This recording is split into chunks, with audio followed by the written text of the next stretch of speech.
Hello friends, welcome back to GK prince academy. तो आज की इस वीडियो में हम लोग डिस्कस करेंगे यूथ कंपटीशन बुक के आरआरबी रेलवे का ग्रुप डी परीक्षा जो होने वाला है। ठीक है, 17 अगस्त को प्रस्तावित है, तो बहुत ज़्यादा दूर है नहीं पेपर। ठीक है, तो इसी से संबंधित जो है ये सामान्य विज्ञान, ये प्रैक्टिस सेट बुक हम लगाएंगे जो कि यूथ पब्लिकेशन का होगा। और इसमें अगर हम देखें तो क्या क्या पूछा जा रहा है ग्रुप डी में, तो सामान्य विज्ञान के क्वेश्चन आएंगे 25, मैथ के क्वेश्चन होंगे 25, सामान्य बुद्धिमत्ता यानी कि रीजनिंग के क्वेश्चन 30 होंगे और सामान्य जानकारी एवं समसामयिक विषय के बारे में 20 क्वेश्चन पूछे जाएंगे। तो टोटल 100 क्वेश्चन होंगे, 100 नंबर के, समय होगा 90 मिनट। ठीक है, इस बुक के माध्यम से हम आपको कराएंगे सामान्य विज्ञान। ठीक है, क्योंकि इसमें 25 क्वेश्चन आने वाला, जो कि आपके एग्जाम्स के लिए बहुत ही ये महत्वपूर्ण योगदान रहता है सामान्य विज्ञान का, साइंस का। ठीक है, तो इस बुक से हम साइंस के पोर्शन को कराएंगे। ठीक है, विषय सूची की बात करें तो इसमें जो है टोटल 10 प्रैक्टिस सेट दिया गया है, 10 प्रैक्टिस सेट दिया गया है और करंट अफेयर पॉइंटर लास्ट में दिया गया है। ठीक है, तो आज के इस वीडियो में हम स्टार्ट करेंगे प्रैक्टिस सेट नंबर 1, जिसमें होगा सामान्य विज्ञान के 25 क्वेश्चन। ठीक है, तो चलिए वीडियो को स्टार्ट करते हैं। स्टार्ट करने से पहले अगर आप लोग चैनल पर नए हैं, अभी तक सब्सक्राइब नहीं किया है, तो चैनल को सब्सक्राइब करें, साथ में अपने दोस्तों में ज़्यादा से ज़्यादा शेयर करें और वीडियो पसंद आए तो लाइक ज़रूर करिएगा। तो पहला क्वेश्चन देखते हैं प्रैक्टिस सेट नंबर 1 का, साइंस का, SCIENC साइंस का जो है ये पहला क्वेश्चन है। पहला प्रैक्टिस सेट है, संवेग की इकाई क्या होती है। ठीक है, बताना है। इसका राइट आंसर क्या हो जाएगा, संवेग की इकाई क्या होती है, संवेग का मात्रक क्या होता है। राइट आंसर की बात करेंगे तो हो जाएगा बी पार्ट, किलोग्राम मीटर पर सेकंड। ठीक है, किलोग्राम मीटर पर सेकंड या फिर किलोग्राम मीटर इंटू सेकेंड की पावर -1। ठीक है, संवेग का फार्मूला की बात करेंगे तो क्या होता है, संवेग का फार्मूला द्रव्यमान इंटू वेग, द्रव्यमान गुणे वेग बराबर क्या होता है, संवेग होता है। ठीक है, और इसका मात्रक जो बनता है वो किलोग्राम मीटर पर सेकंड बनता है। अगर हम देखें तो किसी वस्तु पर जो लगा हुआ बल होता है उस वस्तु के संवेग परिवर्तन के दर के बराबर होता है। ठीक है, तो ये चीज़ें हो गई। नेक्स्ट देखते हैं, एक मीटर जो है किसके बराबर होता है। इसमें बताना है कि 1 मीटर किसके बराबर होता है, 10 की घात -6 माइक्रोन, 10 की घात 6 माइक्रोन, या 10 की घात -3 माइक्रोन, या फिर 10 की घात +3 माइक्रोन। 1 मीटर किसके बराबर होता है। राइट आंसर की बात करेंगे तो 1 मीटर जो होता है वो 10 की घात 6 माइक्रोन के बराबर होता है, यानी आंसर आपका बी पार्ट से हो जाएगा। ठीक है, और 1 मीटर बराबर होता है 10 की घात 3 मिलीमीटर, ये भी याद रखिएगा। ठीक है, इसके बाद अगर हम देखेंगे तो 1 मीटर बराबर 3.2 फीट के बराबर होता है, 3.2 फीट के बराबर होता है। ठीक है, अगर नैनोमीटर में पूछा जाएगा 1 मीटर किसके बराबर हो, 10 की पावर 9 नैनोमीटर होता है। ठीक है, और अगर 10 की पावर 12 लिखा हुआ है, 10 की घात 12 लिखा हुआ है तो ये पिकोमीटर हो जाएगा। ठीक है, 10 की घात 12 हो जाएगा वो पिकोमीटर हो जाएगा। ठीक है, और 10 की घात 15 जो हो जाए लिखा जाएगा तो वो उसको क्या कहते हैं, फेम्टोमीटर। फेम्टोमीटर ये 10 की घात 15 हो जाता है और वो 1 मीटर के बराबर होता है, और ये 10 की घात 6 माइक्रोन जो होता है 1 मीटर के बराबर होता है। ठीक है, तो ये बातें होगी। नेक्स्ट देखते हैं, एक वस्तु स्थिर स्थिति से आरंभ होकर 4 मीटर प्रति वर्ग सेकंड के निरंतर त्वरण से स्थानांतरित होती है, तो 8 सेकंड बाद उसकी गति कितनी होगी ये बताना है। ठीक है, ये क्वेश्चन है, फार्मूला बेस पर लगेगा साइंस के। तो गति का जो नियम है पहला, दूसरा, तीसरा, उसमें गति का जो पहला नियम है v बराबर u प्लस ए टी। ठीक है, ये पहला जो नियम है v बराबर u प्लस ए टी, तो इसी के नियम के अनुसार हम लगाएंगे। ठीक है, इसमें अगर हम देखेंगे तो u बराबर 0 है, क्योंकि स्थिर स्थिति से आरंभ होती है, तो u बराबर यानी कि प्रारंभिक वेग क्या हो जाएगा, 0 हो जाएगा।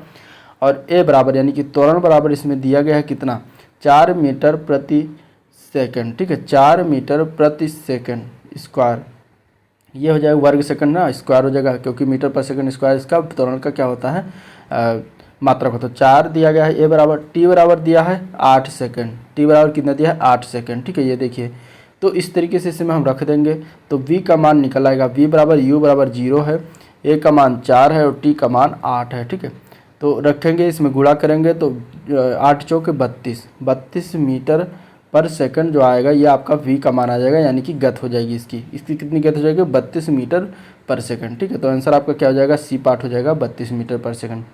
नेक्स्ट क्वेश्चन, सार्वभौमिक गुरुत्वाकर्षण कांस्टेंट यानी कि कैपिटल G के मूल्य की खोज किसके द्वारा किया गया है ये बताना है।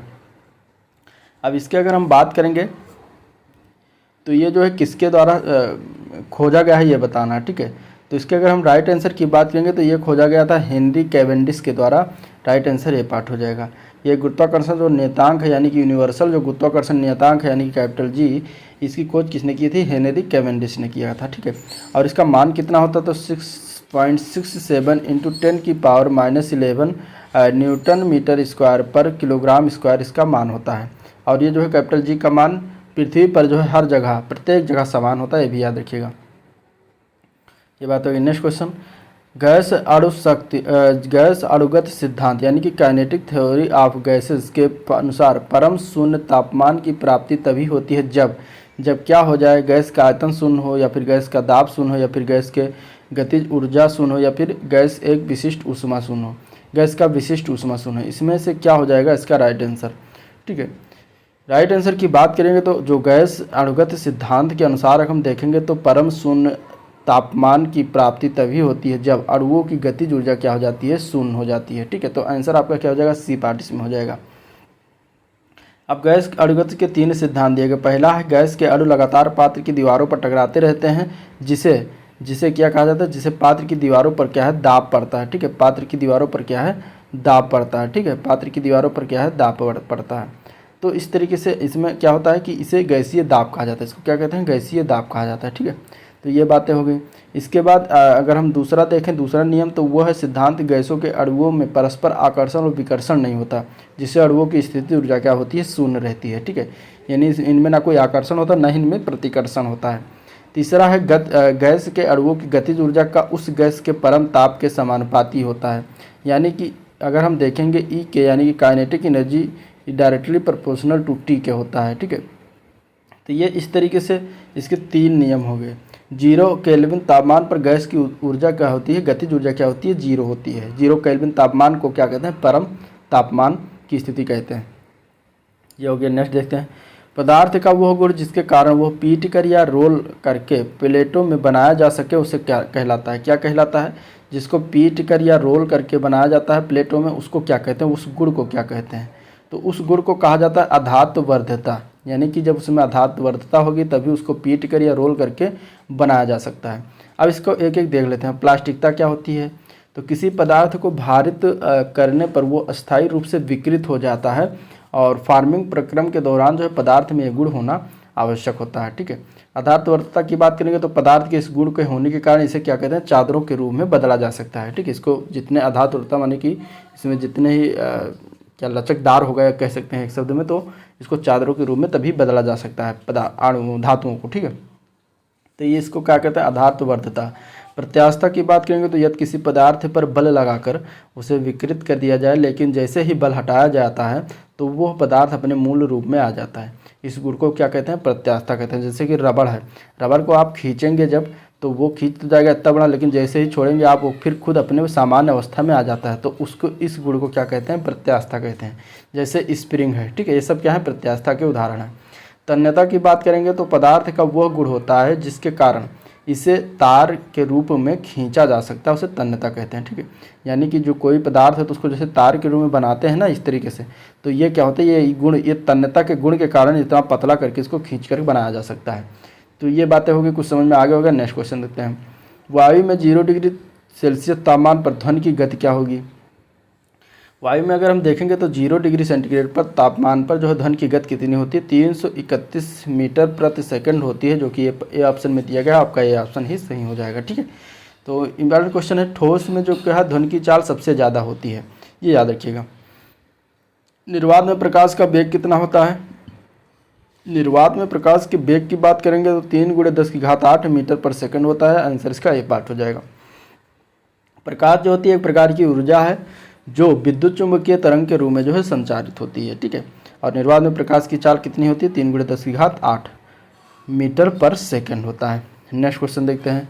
एक ध्वनि तरंग में 3.5 किलोहर्ट्ज़ की आवृत्ति है और इसका तरंग दैर्घ्य 0.1 मीटर है। इसे 700 मीटर की दूरी तय करने में कितना समय लगेगा? अब इसमें देखिए, इसमें जो एन का मान दिया गया है, स्मॉल एन का मान वो दिया है 3.5 किलोहर्ट्ज़, ठीक है। इसको अगर हम हर्ट्ज़ में बदलेंगे तो ये कितना हो जाएगा? ये हो जाएगा 3500 हर्ट्ज़, ठीक है। किलो हर्ट्ज़ की बजाय इसमें हम 3500 हर्ट्ज़ हो जाएगा ये, अगर हम हर्ट्ज़ में बदलेंगे, ठीक है। यानी कि हम इसमें 1000 से भाग करेंगे तो ये 3500 हर्ट्ज़ में कन्वर्ट हो जाएगा। फिर इसके बाद इसका लैम्डे का मान कितना दिया है? लैम्डा का मान दिया है 0.1, ठीक है। अब फार्मूला जो होता है v बराबर एन लेमडा उसको लगा देंगे, तो v बराबर एन लेमडा, एन का मान दिया गया है 3500 और गुणे 0.1 हो जाएगा। इसको अगर हम गुणा करेंगे तो ये कितना माना जाएगा, तो ये माना जाएगा टोटल 350। 350 क्या हो जाएगा v, इसके बेग का मान आ गया। हमें निकालना कितना है, 700 मीटर की दूरी तय करने में इसे कितना समय यानी कि t निकालना है। तो जो फार्मूला होता है टाइम बराबर डिस्टेंस अपॉन स्पीड, यानी कि समय बराबर दूरी बटा चाल, तो दूरी बटा चाल इसको लगा देंगे, समय हमें निकल लगा, तो दूरी दिया गया है 700 मीटर, चाल निकाले हैं 350, भाग कर देंगे 350 से, और ये इसको सॉल्व करेंगे तो 350 दोनों जाएगा 700 हो जाएगा, तो 2 सेकंड जो आ जाएगा वो टी आ जाएगा। ठीक है, टी बराबर कितना माना जाएगा 2 सेकंड, तो आंसर आपका क्या हो जाएगा 2 सेकंड हो जाएगा। तो इस तरीके से इसमें कुछ क्वेश्चन इस तरीके से पूछ लिया जाता है, तो आंसर आपका डी पार्ट हो जाएगा। ठीक है, अमोनिया का व्यावसायिक निर्माण किस प्रक्रिया से होता है ये बताना है। जो व्यावसायिक निर्माण होता है अमोनिया का वो किसके प्रक्रिया के द्वारा किया जाता है, तो वो किया जाता है हैबर प्रक्रिया के द्वारा। आपका आंसर इसमें डी पार्ट हो जाएगा। ठीक है, अमोनिया जो होता है नाइट्रोजन का एक अस्थायी हाइड्राइड होता है, और प्रिस्टिले महोदय ने सर्वप्रथम बताया था कि अमोनिया क्लोराइड तथा लाइम के मिश्रण को गर्म करके क्या बनाया जा सकता है, अमोनिया गैस प्राप्त किया जा सकता है। ठीक है, और हैबर विधि द्वारा जो है औद्योगिक पैमाने पर अमोनिया बनाया जाता है। तो हैबर विधि याद रखिएगा, हैबर प्रक्रिया। नेक्स्ट है एम सेल में समायोजित किए जा सकने वाले इलेक्ट्रॉनों की संख्या कितनी होगी। तो देखिए कोई भी सेल होगा या कोष है तो उसमें इलेक्ट्रॉनों की संख्या निश्चित होती है। जैसे कि के सेल है तो के सेल में 2 होता है। ठीक है, एल सेल है तो एल में 8 होता है मैक्सिमम इलेक्ट्रॉन, एम सेल में 18 इलेक्ट्रॉन होते हैं। ठीक है, इसके बाद एन सेल में अगर हम रखेंगे इसमें एक फार्मूला होता है 2n², इसमें n बराबर 1 2 3 करके रखेंगे, तो जब 1 रखेंगे तो k का मान आएगा। ठीक है, यानी कि n 1 का स्क्वायर 1 और 2 का 2 कम 2 तो 2 आ गया, ये किसका k का मान। ठीक है, इसके बाद अगर n बराबर 2 रखेंगे तो 2 दूनी 4 दूनी 8 ये l का मान आ जाएगा। इसके बाद n बराबर 3 रखेंगे तो n बराबर 3 रखेंगे तो कितना हो जाएगा 3 त्रिका 9 दूनी 18 आ जाएगा, जो कि m का मान होगा। ठीक है, और इसके बाद n बराबर 4 रखेंगे तो 4 चौक 16 दूना 32 आ जाएगा, जो कि n का मान होगा। तो इस तरीके से कोषों की संख्या हमें निकाल सकते हैं। 2n² याद रखिएगा, n बराबर 1 2 3 4 करके रख के निकाल लीजिएगा। ठीक है, चलिए नेक्स्ट क्वेश्चन देखते हैं। इनमें से कौन सा एक रासायनिक परिवर्तन है। मक्खन का खट्टा होना, CO2 से सूखी बर्फ बनाना, एक प्लेटिनम तार का गर्म होना, लोहे का चुंबकीयकरण। अगर हम इसमें देखें रासायनिक परिवर्तन की बात करेंगे तो रासायनिक परिवर्तन वो होते हैं जिनमें नए पदार्थ बन जाते हैं, वो रासायनिक परिवर्तन होते हैं। ठीक है, ये एक अनुत्क्रमणीय प्रक्रिया होती है। रासायनिक क्रिया जो होती है उसी पदार्थ में परिवर्तित नहीं होती। इसके उदाहरण की बात करेंगे तो मक्खन का खट्टा होना, कागज़ का जलना, लोहे में जंग लगना, ये सब क्या है रासायनिक परिवर्तन के उदाहरण होते हैं। इसमें ऑप्शन आपका ए पार्ट हो जाएगा, मक्खन का खट्टा होना। ठीक है, अगला प्रश्न निम्नलिखित में से किसका प्रयोग पीने के पानी को कीटाणु रहित करने के लिए किया जाता है इसमें से। तो अगर हम इसमें देखेंगे तो वो उसका प्रयोग करते हैं किसका, ब्लीचिंग पाउडर का। ब्लीचिंग पाउडर का प्रयोग क्या करते हैं, पीने के पानी को कीटाणु रहित करने के लिए करते हैं। कैल्शियम हाइपोक्लोराइड एक अकार्बनिक यौगिक होता है और इसे विरंजक चूर्ण अथवा ब्लीचिंग पाउडर यानी कि CaOCl2 इसका फार्मूला होता है, इसको कहा जाता है। ठीक है, और इसे क्लोरीन, इससे क्या होती है क्लोरीन की तीक्ष्ण गंध निकलती रहती है। पेयजल के जो है शुद्धिकरण हेतु इसका प्रयोग किया जाता है। विरंजक चूर्ण की बात करेंगे यानी कि इसी का नाम विरंजक चूर्ण भी है, और इसका जो है निर्माण बुझे चूने पर क्लोरीन की अपक्रिया द्वारा किया जाता है। तो इस तरीके से आपका आंसर इसमें क्या हो जाएगा, डी पार्ट ब्लीचिंग पाउडर। ठीक है, हेमेटोलॉजी का अध्ययन किससे संबंधित है ये बताना है। हेमेटोलॉजी का अध्ययन की बात करेंगे तो ये किससे संबंधित होता है, हीम यानी कि ये रक्त ब्लड से संबंधित है। आपका आंसर इसमें बी पार्ट हो जाएगा, हेमेटोलॉजी का संबंध जो है अध्ययन रक्त से संबंधित होता है। ठीक है, डेंड्रोलॉजी में जो है वृक्षों एवं झाड़ियों का अध्ययन किया जाता है। और इसके बाद अगर हम देखेंगे टिश्यू कल्चर में तो कृत्रिम माध्यम से ऊतकों का संवर्धन से संबंधित चीज़ें होती हैं। वायरोलॉजी में क्या होता है, विषाणुओं का अध्ययन होता है। आपका आंसर इसमें बी पार्ट हो जाएगा। चलिए आगे देखते हैं। मनुष्यों में एक संयोजी ऊतक के उदाहरण को पहचानना, इसमें से मांसपेशियां, कोशिका, हड्डी, रेशे। ठीक है, इसमें से एक बताना है कि कौन जो है संयोजी ऊतक का उदाहरण है, मांसपेशियां है फिर या फिर कोशिका है या फिर हड्डी है या फिर रेशा है। अब अगर हम इसमें अगर हम देखें तो संयोजी ऊतक की बात कर लेते पहले। तो मानव शरीर के में जो है एक अंग से दूसरे अंग से जोड़ने का कार्य क्या करता है, संयोजी ऊतक करता है। ठीक है, और संयोजी ऊतकों का विशिष्ट कार्य संयोजन करना, अंगों को आच्छादित करना तथा उन्हें जो है सही स्थान पर रखना होता है। संयोजी ऊतक जो होता है शरीर को एक ढांचा प्रदान करते हैं। तो इस तरीके से इसमें क्या हो जाएगा हो जाएगा इसका आंसर डी पार्ट। ठीक है, हड्डी। हड्डी क्या है, संयोजी ऊतक का उदाहरण है। संयोजी ऊतक के प्रकार की बात करें तो लचीले संयोजी ऊतक होते हैं, विशिष्टीकृत संयोजी ऊतक होते हैं और सघन संयोजी ऊतक होते हैं। ठीक है, तो इसमें आपका आंसर क्या हो जाएगा, सी पार्ट हो जाएगा। अगला प्रश्न देखते हैं, निम्न में से कौन सा एंजाइम अग्न्याशय द्वारा स्रावित होता है। इसमें बताना है कौन सा एंजाइम जो है अग्न्याशय के द्वारा निकलता है। तो अगर हम इसमें आंसर की बात करेंगे तो आंसर आपका इसमें सी पार्ट हो जाएगा, ठीक है। ट्रिप्सिन, ट्रिप्सिन एंजाइम क्या होता है, वो अग्न्याशय द्वारा स्रावित होता है। अग्न्याशय जो होता है मानव शरीर की दूसरी सबसे बड़ी ग्रंथि है। इससे अग्न्याशयी रस निकलता है जो पाचन के लिए उत्तरदायी होता है।